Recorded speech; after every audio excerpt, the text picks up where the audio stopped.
Classroom sampai jam 14.30 ya. Sekarang jam 13.45. Waktunya masih panjang. Oke ya. Nah, saya lanjutkan. Ya. Apa yang dinamakan dengan SRS? Ya, SRS adalah satu metode penarikan sampel sedemikian hingga ya seluruh anggota unit populasi punya peluang yang sama untuk terpilih ke dalam sampel. Jadi tidak ada beda-bedain lah gitu ya, dianggap sama. Mau kecil mau besar seperti kayak gini. Kayak voting apa itu pemilu ya, voting pemilu, memilih wakil rakyat. Memilih wakil rakyat itu pakai SRS itu, memilihnya kita bicara adalah itu dianggap sama, one man one vote, satu suara, satu orang satu suara. Baik dia itu adalah seorang presiden sekalipun punya satu suara. Ya, bukan kemudian presiden punya 100 juta suara, enggak. Presiden satu suara itu ya. Dia milih wakil rakyat. Atau milih presiden, milih dia sendiri barangkali ya, tapi satu hitungannya. Atau seorang profesor ya, dan seorang yang baru balik, yang baru 17 tahun, yang baru punya KTP. Itu sama dengan profesor. Seorang pedagang pasar sama juga dengan seorang bos besar, ya.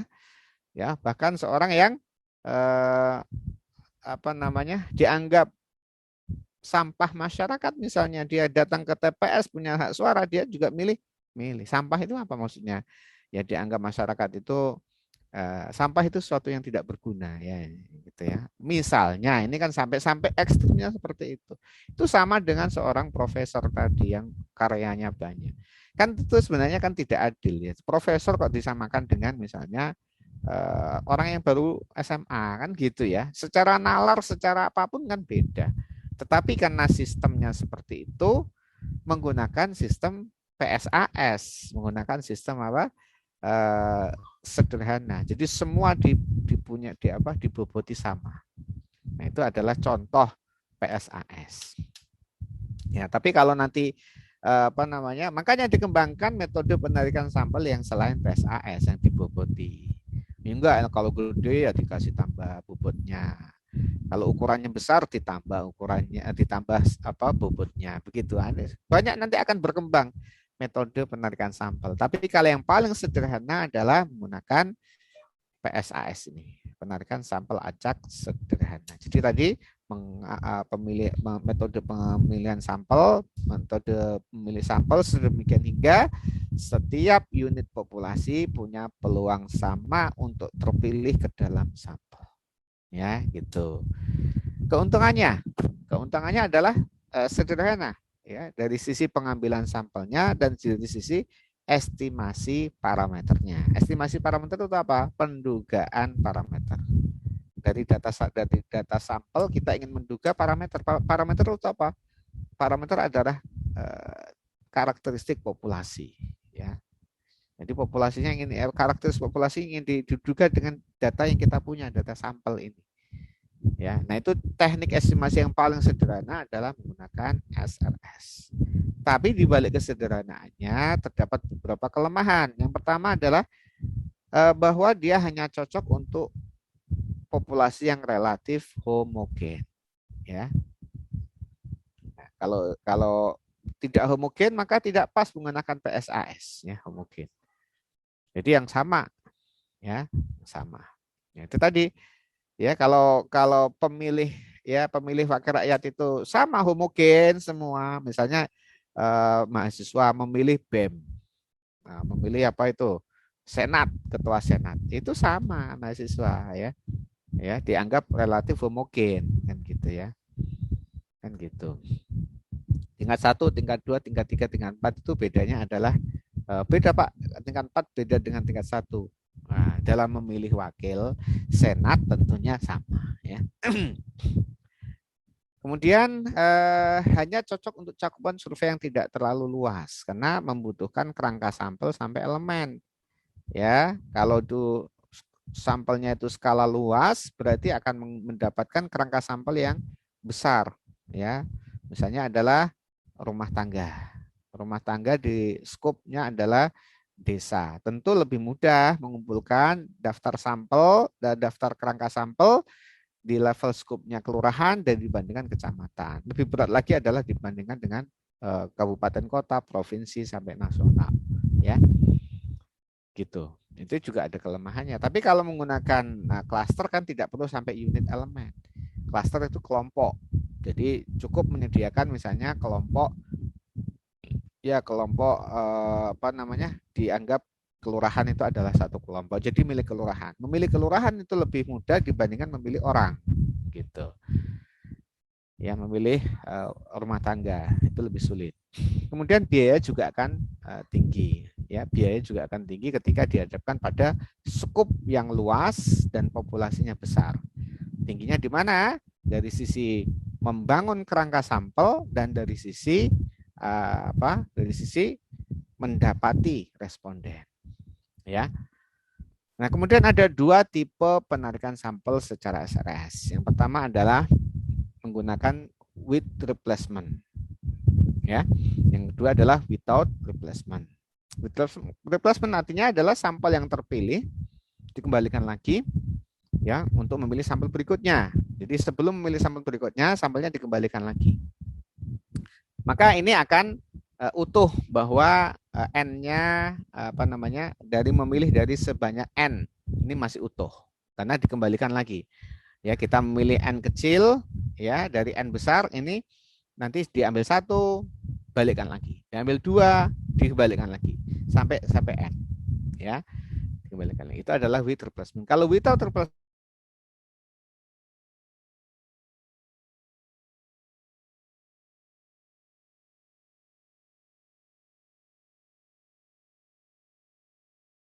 adalah di set kemungkinan sampelnya. Kalau with replacement itu berarti ada kemungkinan sampel yang telah diambil karena dikembalikan lagi, dia punya peluang yang sama lagi untuk terpilih lagi. Ya, sehingga bisa berkali-kali dia terpilih. Atau seluruh n kecilnya ini ya, itu adalah sama semua, itu bisa saja terjadi. Ya, bisa saja terjadi seluruh sampelnya itu sama ketika menggunakan with replacement. Ada satu kemungkinan itu sama semua. Ya. A semua, B semua. Itu bisa saja terjadi. Ya. Kalau menggunakan with replacement. Sedangkan without replacement tidak akan terjadi karena diambil tidak dikembalikan lagi. Nah, jadi konsekuensinya adalah di set kemungkinan sampelnya ya. Memilih WR atau WR itu ada konsekuensinya di all possible sampelnya. Nah, all possible sample dari metode with replacement itu akan kita dapatkan sebanyak n pangkat n.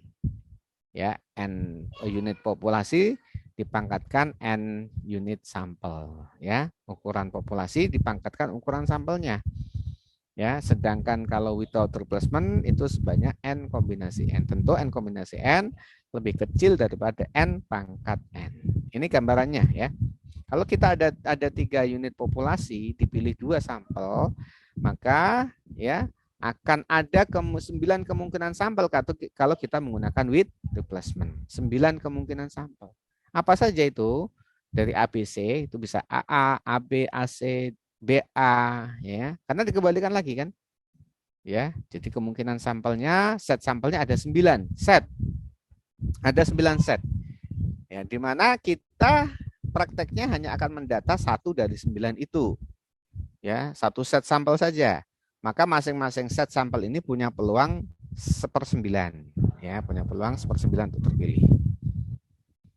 Nah, kalau menggunakan metode without replacement, kita akan dapatkan 3 kemungkinan sampel, yaitu 3 kombinasi 2 sama dengan 3. Itu apa saja? Itu adalah AB, AC, dan BC saja. Maka yang lain itu tidak terjadi karena sudah diambil. Kalau sudah ngambil A, nggak mungkin yang pertama ya, sudah ngambil A, maka berikutnya adalah kalau nggak ya B ya C. Kan begitu ya. Nah, kemudian AB. Oke. Kemudian bisa juga ketika sudah ngambil A, yang terpilih adalah tadi sudah B, maka berarti C. Bagaimana kalau ngambilnya dulu B? Ya, kalau A tadi sudah terpilih, ya, maka berikutnya adalah hanya BC. Ya. Jadi di sini akan ada set sampel yang efektif sampel, ya. Efektif sampel artinya adalah sampelnya tidak akan berulang, ya. Sampelnya tidak akan berulang. Beda dengan yang with replacement ini, ya. Ini adalah sampel berulang sebenarnya ini, ya. Ah, ini salah, ini harusnya gini ya. Nah, ya. Jadi BB, AA, CC, ya. BA itu sebenarnya mengulang dari AB, CB itu mengulang dari BC, CA itu mengulang dari AC, ya. Jadi akan terpilih set kemungkinan sampel yang betul-betul efektif. Ya, betul-betul efektif. Efektif ada betul-betul berbeda, ya. Ya, jadi kalaupun ini kita ini yang AA ini yang efektif sampel size-nya hanya satu, sementara kita mengambil dua kan begitu ya. Jadi dengan without replacement kita akan dapatkan set sampel yang efektif, ya. Nah, ini adalah ilustrasinya, sudah disampaikan sebelumnya. Kalau kita punya populasi berukuran N dan kita ingin mengambil sampel adalah sebesar N kecil, maka dari dengan without replacement atau with replacement kita akan punya banyak kemungkinan set sampel atau gugus sampel, disebut gugus sampel 1, 2 sampai K, di mana K ini sama dengan N pangkat N kalau with replacement, N kombinasi N kalau without replacement. Setiap gugus sampel punya statistik, punya nilai. Bisa dihitung rata-rata sampelnya, ya. Di antaranya ya, di sini setiap gugus sampel kita akan bisa menghitung apa? Nilai rata-ratanya atau Y bar. Kita juga bisa menghitung S kuadratnya, ya. Kita bisa hitung S kuadratnya. Setiap apa? Setiap set sampel. Yang kedua juga sama, yang ketiga, 4 semuanya punya nilai statistik. Makanya ada tanda head-nya, tanda topinya, ya gitu. Dan kita pada faktanya akan memilih satu di antara semua gugus sampel yang kita akan data di lapangan, ya kan gitu. Ya, konsekuensi dari sampel ya begitu, ya. Nah, kemudian dari seluruh kemungkinan sampel itu, nah ya, yang kita kita lanjutkan dengan menghitung nilai harapannya. Nah, nilai harapan secara mudahnya adalah rata-rata dari seluruh statistik. Itu adalah nilai harapan. Rata-rata dari seluruh statistik. Itu akan bisa dikatakan rata-rata dari seluruh statistik kalau peluangnya itu adalah sama. Ini. Ya. Nah, di mana M itu adalah gugus sampel, total gugus sampel. Gitu ya. Gitu. Jadi setiap gugus sampel punya peluang terpilih, ya. Tadi yang kali ini adalah gugus sampel 1 peluangnya 1/9. Yang 2 1/9. AC juga 1/9. Semuanya punya peluang 1/9. Jadi 1/9. Yang ini 1/3, masing-masing 1/3, ya. Gitu. Sehingga P ini adalah 1/9 kalau with replacement, 1/3 kalau without replacement. Nah, gitu. Sehingga kemudian bisa disederhanakan bahwa nilai harapan itu adalah sebenarnya rata-rata dari statistik yang diperoleh dari seluruh gugus sampel. Ya, itu adalah nilai harapan. Nah, kemudian kalau kita punya nilai parameter ya dari suatu hitungan data populasi, maka kalau nilai harapan dari statistik itu sama dengan parameternya, maka dikatakan penduganya adalah tak bias. Tapi kalau itu tidak sama, ya kalau diselisihkan ada suatu nilai, ya maka dikatakan penduga bias. Di mana nilai biasnya itu adalah selisih dari nilai harapan dengan parameternya, ya. Nah, meskipun dia penduga bias, tapi kalau semakin ditambah n-nya, biasnya makin menurun. Ya, ini n, ini 0, ya. Ini adalah bias. Ya, jadi semakin ditambah n-nya, biasnya makin menurun, maka dia adalah penduga yang konsisten. Jadi menurun bias. Ya, tapi kalau dia tidak menurun, datar begini itu bukan penduga konsisten. Apalagi malah tambah jelek. N-nya ditambah biasnya makin tinggi. Itu malah penduga yang jelek ya. Nah, ini diberikan contoh menghitung nilai harapan. Ya, ada 5 unit populasi, ya kan? 5 unit populasi. Kemudian masing-masing punya karakteristik. Di sini dicontohkan adalah kelas A punya siswa 5 laki-laki, 2 perempuan. Kelas B punya 10 laki-laki, punya 5 perempuan, dan seterusnya. Ini ibaratnya unit ini dicontohkan kelas. Bisa saja ini adalah nama orang. Nama orang berarti di sini apa? Misalnya tinggi badan, berat badan. Ya, jadi ini adalah karakteristik dari kelas. Ya, karena kelas nanti akan jadi unit apa? Unit penelitian. Ya, unit sampel dan unit observasinya juga. Oke, gitu.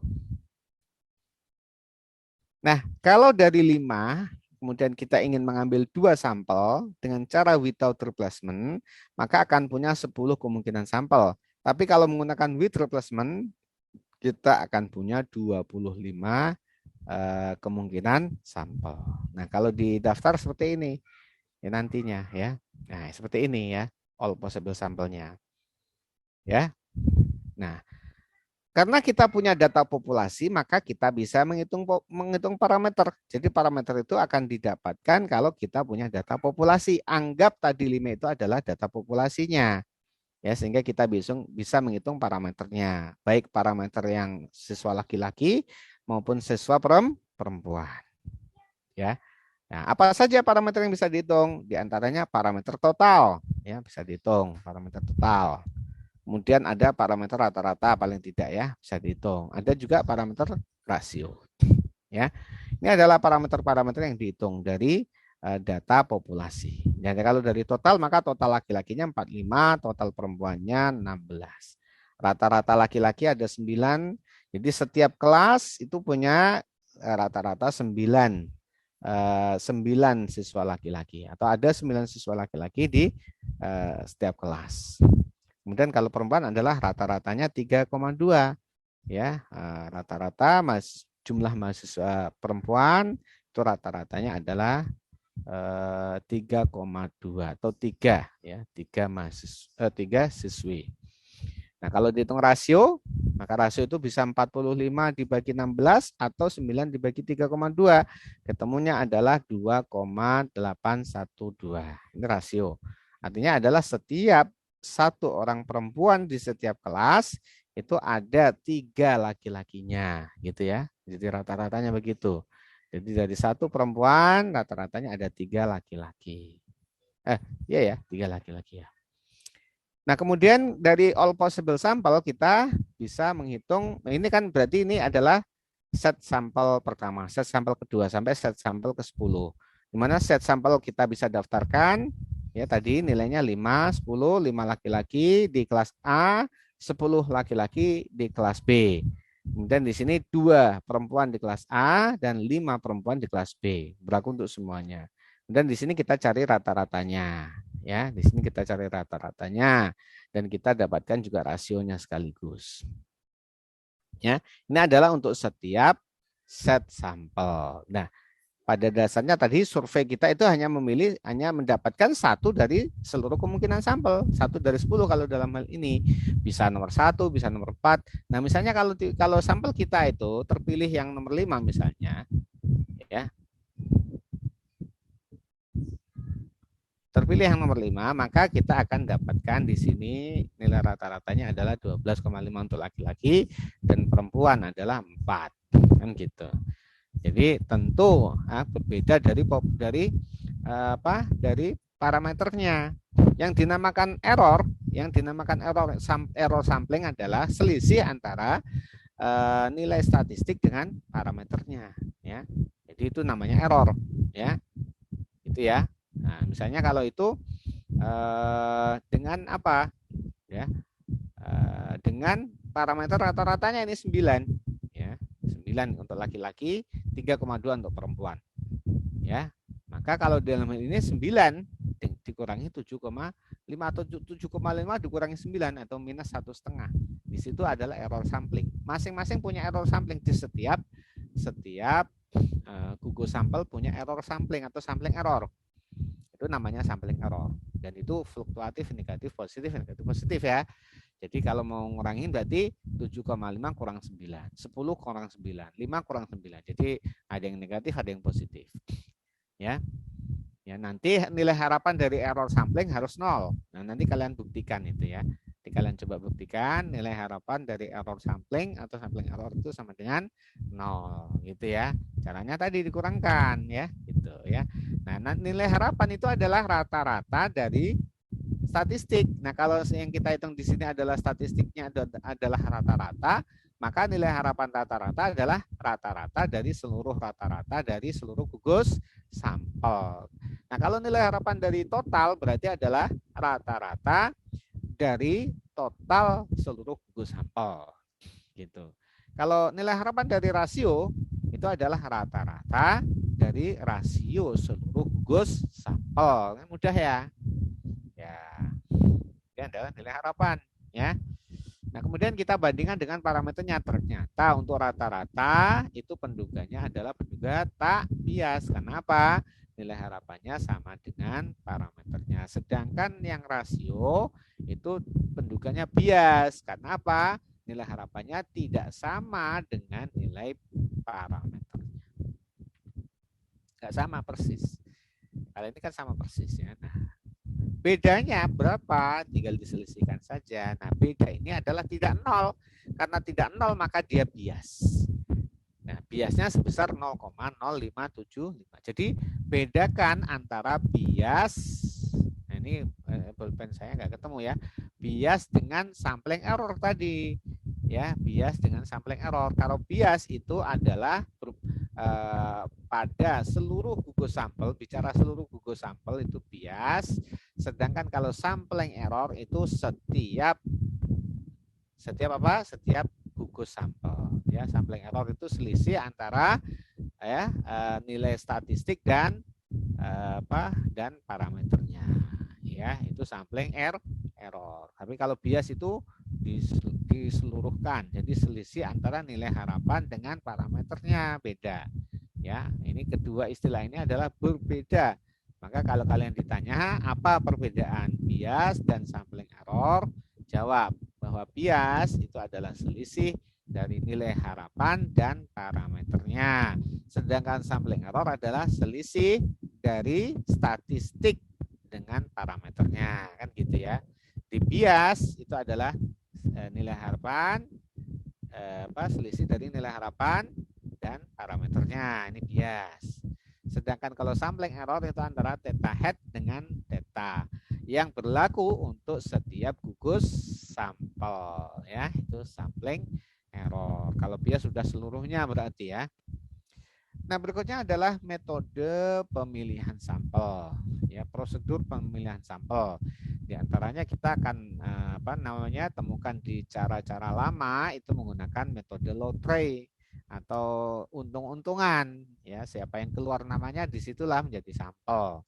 Ya, atau pakai kocok itu arisan. Ini sampel ini siapa ini yang akan mewakili? Kita kocok aja deh daripada tunjuk-tunjukkan. Namanya dilinting, masukkan kotak, kemudian diambil secara acak. Nama yang terambil itulah yang menjadi wakil misalnya gitu ya. Itu adalah metode lotre. Nah, yang kedua adalah metode tabel angka random. Ya.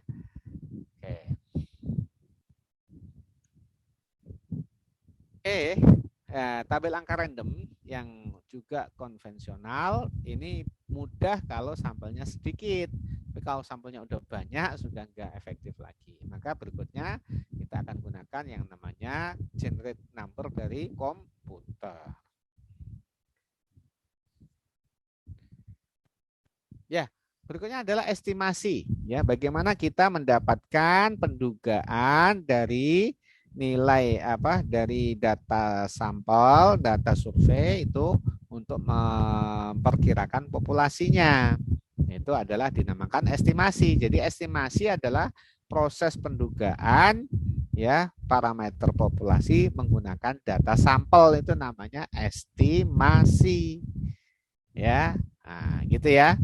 Kalau nilai estimasi itu adalah nilainya, ya, nilainya. Jadi ada estimasi itu proses, ada estimator itu adalah formulanya, ada estimate atau estimate ya atau ya estimasi atau nilai dugaan itu adalah nilainya. Y bar sama dengan 10, 10 itu adalah estimate. Gitu ya. Oke. Nah, untuk rata-rata SRS WR dan WR itu sama, itu adalah per N sigma YI. Sementara kalau varian samplingnya, ya ini varian samplingnya ditandai dinotasikan dengan VY bar, ya.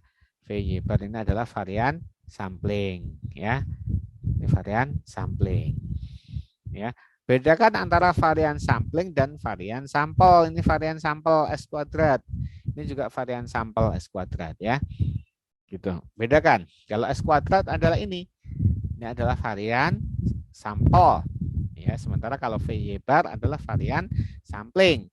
Kalau varian sampel itu hanya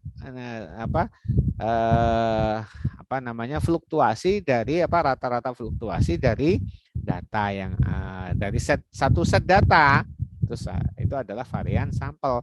Tapi kalau varian sampling itu adalah variasi atau rata-rata fluktuasi dari seluruh statistik di seluruh gugus sampel, ya gitu. Nah, untuk weight replacement itu dirumuskan, ini ada kronologinya tapi tidak disampaikan ya di sini karena itu sangat teknikal sekali. Ya, varian sampling itu rumusnya adalah S kuadrat per N kecil. Ya. Ini ada kronologinya. Kemudian kalau without replacement itu ada koreksi di sini ya sama dengan with replacement adalah S kuadrat per N tapi dikoreksi dengan N min N per N, di mana N min N per N nilainya antara 0 sampai 1 ya, 0 sampai 1. Nah, N min N per N itu dinamakan dengan FPC atau finite population correction. Jadi nilainya antara 0 sampai 1. 0 sampai 1 ya, 0 sampai 1. Nah, karena 0 sampai 1 maka akan memperkecil sesuatu yang dikalikan dengan pecahan akan lebih kecil, ya. Maksudnya ini akan lebih kecil dari ini, ya, karena ini dibagi, ya, dibagi. Nah, gitu ya. Nah, jadi ini varian sampling without replacement, ini varian sampling with replacement. Di mana dalam ini varian sampling without replacement akan selalu lebih kecil daripada varian with replacement. Tuh. Nah, berikutnya adalah estimasi total. Ya, ada estimasi rata-rata, ada estimasi total. Nah, estimasi total itu adalah NY bar. Ya, NY bar. Di mana N Y barnya itu adalah per N sigma YI, ya. Nah, karena estimasi total adalah N Y bar, maka variannya adalah N Y bar N varian Y bar. N varian Y bar. Di mana varian Y barnya adalah sudah di sini. Ya, ini varian Y bar. Untuk yang with replacement, ini adalah varian Y bar untuk yang without replacement, ya. Oke. Oke ya. Berikutnya adalah pendugaan proporsi. Ya, pendugaan proporsi ya. Masih pada on cam semua ya. Kalau pas lagi materi nggak apa-apa di off kan kameranya. Kalau lagi materi tayang di off kan kameranya nggak apa-apa ya. Ya, tapi kalau lagi ditutup seperti ini dihidupkan saja. Jadi sekali-kali saja dihidupkan ya. Tapi kalau dihidupkan terus boleh nggak Pak? Ya boleh-boleh saja. Nah, coba Azam mana Azam?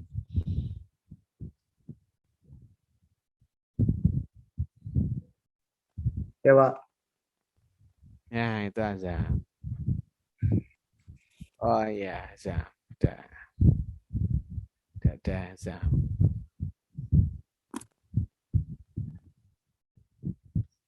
Berikutnya Niken Yulianti. Yuliana? Halo Pak, Maaf Pak, sebelumnya di sini sedang hujan, jadi agak putus-putus kalau diaktifkan Ya, kameranya. iya. Coba diaktifkan sebentar. Kan boleh juga nih, diaktifkan sebentar. Nanti tutup lagi. Kan boleh kan? Ya, nih kan diaktifkan. Ah, ya, hujan ya, lagi hujan ya. Oke, saya lanjutkan lagi. Ya, hawanya ngantuk ya, tapi ya kita harus melawan ngantuk kan gitu ya. Oke, berikutnya adalah pendugaan proporsi. Jadi kalau tadi itu rata-rata, sekarang adalah proporsi. Ya, rata-rata total, proporsi total juga nanti. Nah, proporsi itu adalah special case atau kasus khusus dari rata-rata. Ya, kasus khusus dari rata-rata. Maksudnya adalah dia itu rata-rata, tetapi yang nilai observasi hanya 0 dan 1 saja. Artinya rata-rata data nominal. Ini rata-rata dari data nominal. Data nominal itu data yang 0 dan 1. Ya, laki-laki perempuan, suka tidak suka, lulus tidak lulus, bagus tidak bagus. Ya. Jadi rata-rata dari data nominal itu akan menghasilkan proporsi. Yang nilainya pasti antara 0 sampai 1 atau 0 sampai 1. 0 sampai 1. Dia akan bernilai 0 kalau seluruhnya 0. Jumlahkan 0 semua. Atau bernilai 1 kalau semuanya 1. 1 semua dibagi N kan jadi N per N. Ya. Jadi antara 0 sampai 1. Nah, kalau ini adalah proporsi populasi, artinya sampai N unit populasi. N. Ya, kalau dalam ini mahasiswa 2KS1, ya, maka akan ada N sebanyak 35 atau 36 mahasiswa. Nah, kalau ini adalah estimasinya. Sekali lagi estimasi adalah proses pendugaan parameter populasi menggunakan data sampel. Dan data sampel kita adalah berukuran N kecil, ya, N kecil. Nah, sehingga kemudian proporsi itu adalah rata-rata juga, tapi nilai Y-nya 0 dan 1. Ya, udah otomatis akan menjadi proporsi ya. Karena ada yang 0, ada yang 1. Ya kan gitu. Enggak ada yang setengahnya, enggak ada. Ya. Nah, kemudian kita buktikan bahwa nilai harapan dari penduga P itu sama dengan P. Artinya penduga estimator dari proporsi adalah tak bias.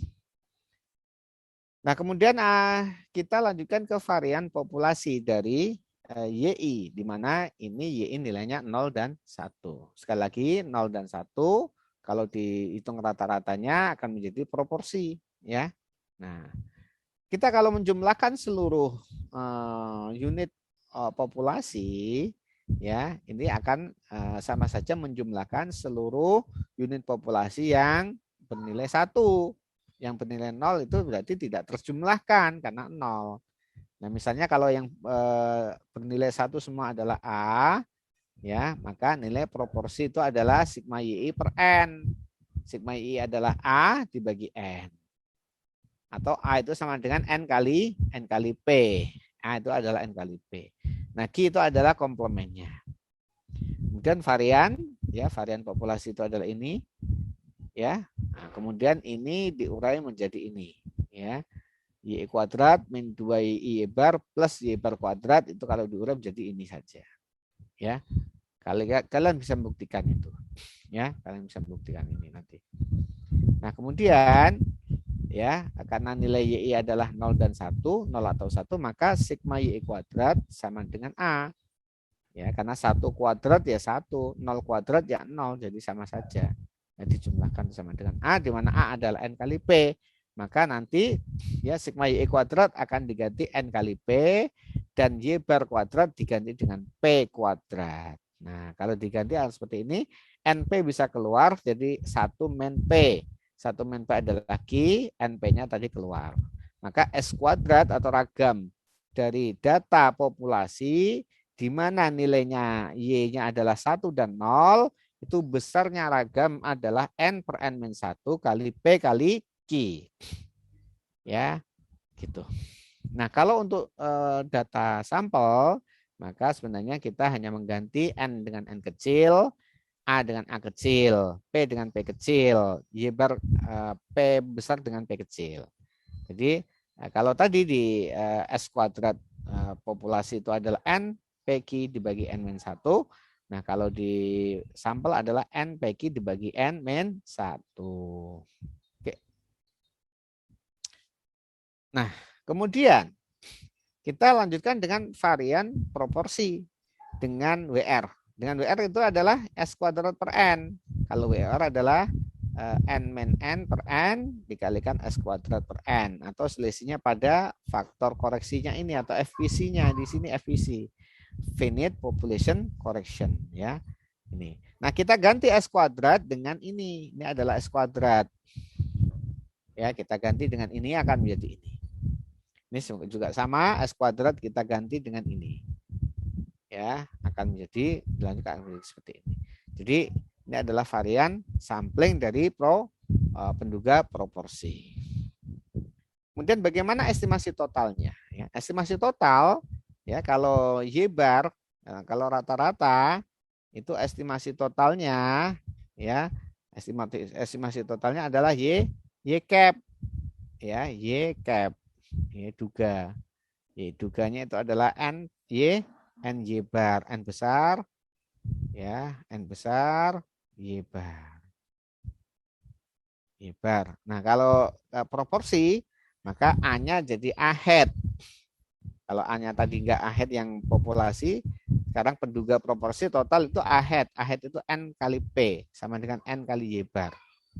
Ya. Nah, kalau A head itu NP, maka varian A itu adalah N kuadrat varian P. Varian P ini bisa pakai replacement atau without replacement. Kalau replacement adalah ini, ya, ini adalah varian untuk varian sampling untuk replacement, varian sampling tidak replacement adalah yang ini. Oke, tinggal dimasukkan saja. Itu adalah penduga total.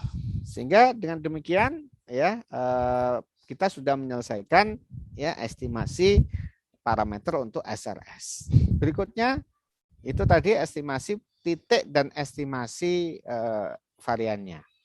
Nah, dari varian tadi ya kalau kita lanjutkan maka kita bisa melanjutkan dengan pendugaan selang ya atau interval estimation, pendugaan selang. Nah, selang itu kan ada toleransi sebelah kiri, ada toleransi sebelah kanan namanya selang. Dia ada di tengah-tengah itu nilai harapannya. Nah, presisi itu apa? Presisi adalah besarnya toleransi, ya, besarnya toleransi kesalahan error yang ditetapkan atau yang diharapkan. Ya, besarnya toleransi error yang diharapkan dari suatu penduga. Ya, jadi toleransinya makin kecil, selangnya makin bagus. Makin lebar, makin tidak bagus selang itu. Selang interval makin pendek, makin bagus, makin panjang, makin tidak bagus. Seperti saya ingin menduga berapa sih IPK mahasiswa 2 KS 1. Rata-rata IPK-nya. Kalau saya menduga dengan selang bahwa rata-rata IPK mahasiswa tingkat 2 KS1 antara 3 sampai 3,5. Ini rata-rata ya. Ini rata-rata misalnya. Ini. Maka tentu ini akan lebih baik dibandingkan kalau saya duga bahwa IPK mahasiswa itu rata-ratanya 2 sampai 4. Nah, ini kan selangnya lebih panjang ini. Tapi kan jadi tidak bagus mengatakan bahwa rata-rata IPK-nya 2 sampai 4. Terlalu panjang selangnya. Ya kan gitu. Dan tidak presisi jadinya, tidak presisi, tidak tepat. Ya kan? Tidak tepat. Nah, makin kecil margin of error, maka penduga akan semakin precise atau reliable. Nah, presisi itu adalah setengah panjang interval. Ya. Jadi ada mana ini? Ya. Jadi ada Y bar, ya ada Y bar apa? Selang itu plus minus D. Nah, ya. Ini adalah pendugaan selangnya. Jadi peluang bahwa Y bar berada bahwa parameter berada di antara selang Y bar plus minus D itu sama dengan 1 min alfa. Ya, 1 min alfa. Ini. Ya. Jadi D itu adalah plus minus. Jadi bisa ke arah ke kiri, bisa ke arah kanan. Jadi D-nya sendiri itu adalah panjang setengah panjang selang. Oke. Nah, itu ya. Jadi kalau pakai asumsi sebaran distribusi samplingnya adalah normal standar, maka menggunakan Z alfa per 2. Ya. Nah, ini kalau kemudian SE, ya standar error dari Y bar, standar error dari Y bar ini apa? Adalah akar dari varian sampling. Akar dari varian sampling.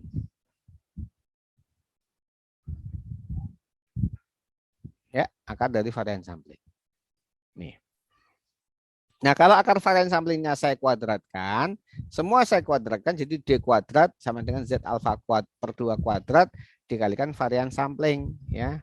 Nah, varian sampling itu kalau pakai WR adalah S kuadrat per N. Jadi S kuadrat per N, jadi N-nya bisa pindah ke kiri, D kuadratnya balik, jadi penyebut. Maka akan didapatkan, ya kalau dilakukan tadi, itu adalah terdapat perkiraan nilai atau ukuran sampel. Ya, pakai WR adalah ini, ya pakai WR, ya kalau pakai WR adalah ini. Ya, ini adalah menentukan ukuran sampel. Di mana hubungan antara ukuran sampel WR dan WOR adalah ini. Maka kita bisa katakan di sini bahwa N sampel WOR itu akan selalu lebih kecil daripada N sampel WR. Ya. Nah, oke. Nah, kalau kita menggunakan presisi relatif, ya presisi relatif berarti adalah menggunakan koefisien variasi. Ya, koefisien variasi bahwa C itu adalah sama dengan standar error, ya standar error dibagi apa? Dibagi Y bar. Ya, ini agak repot ini ya. Standar Y bar, standar error Y bar dibagi Y bar ini adalah C. Ya. Ya, ini standar error dibagi Y bar. Atau dinamakan dengan relatif standar error, ya. Jadi bisa juga kalau ini dikalikan 100% dikatakan sebagai relatif standar error. Ya, itu ya atau RSE.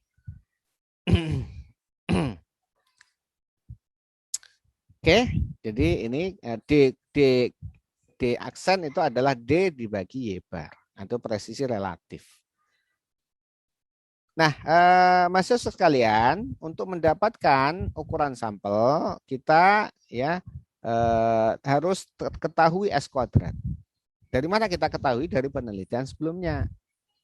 Sementara Z alfa per 2 ini juga harus diketahui. Ini apa ini? Adalah distribusi samplingnya. Kita anggap ya dia mengikuti sebaran normal standar.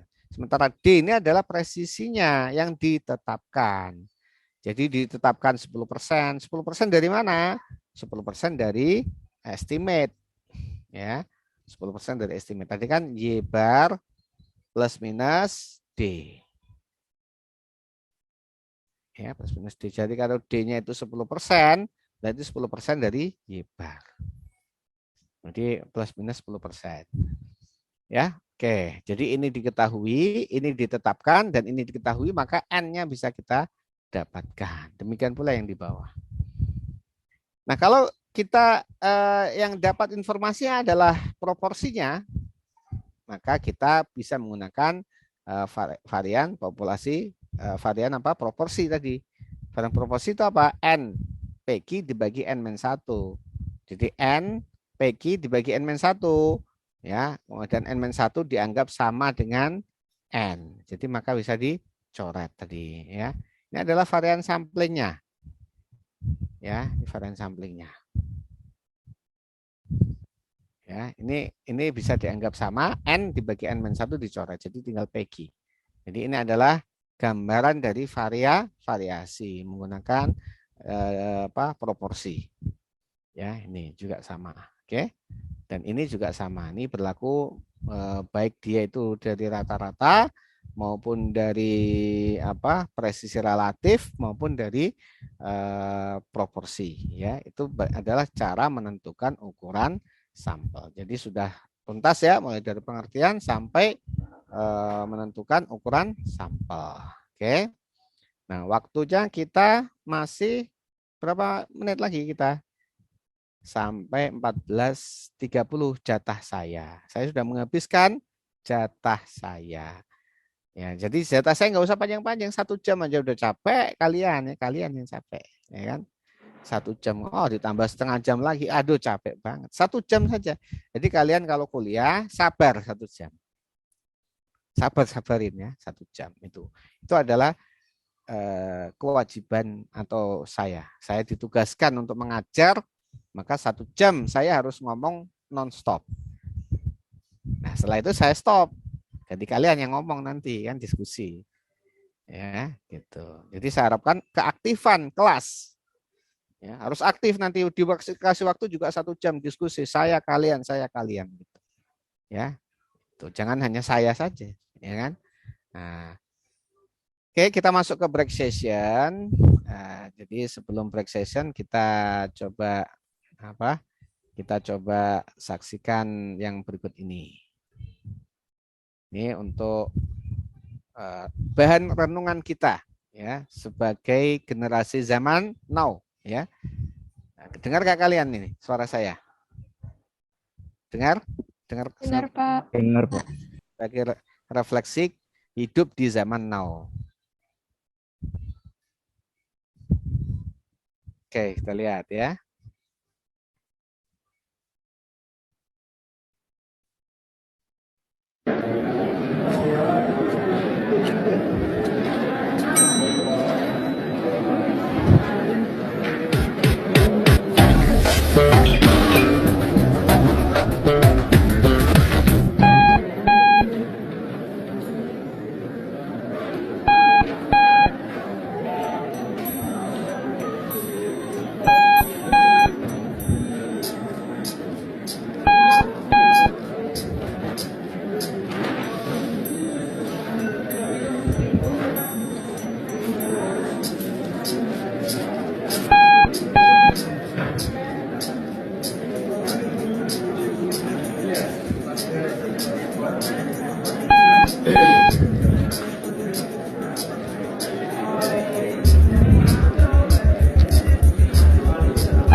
Nah, ya. Itu adalah refleksi kehidupan yang akhir-akhir ini ya. Nilai-nilai sosial semakin menipis, empati makin menipis. Udah jelas terbatas masuk ke lift, dia tetap nyosor aja dan tidak ada yang mau keluar.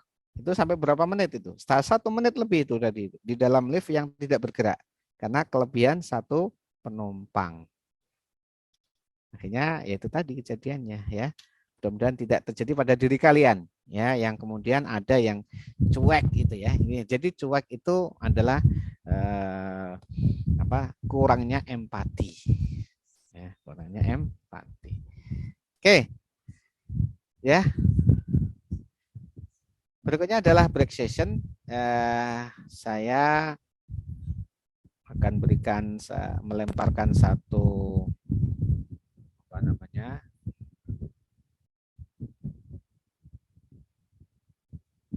mana ini?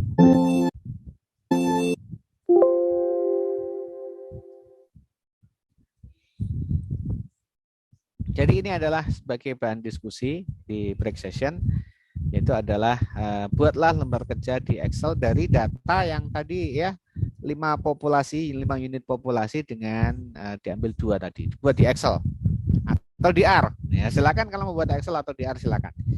Ya, dengan mendaftarkan sampel SRSWR dan WOR-nya, menghitung nilai harapannya, kemudian menghitung estimasi rata-rata dan variannya, dan juga menghitung ukuran sampelnya. Bagaimana caranya? Silakan dibuat di lembar kerja masing-masing kelompok ya, masing-masing kelompok. Saya harapkan sudah ada kelompoknya ya, untuk dikirim ke saya juga daftar kelompoknya ya nanti ya. Oke. Silakan ke break sessionnya ya. Nanti kita ketemu lagi jam 15.00 ya.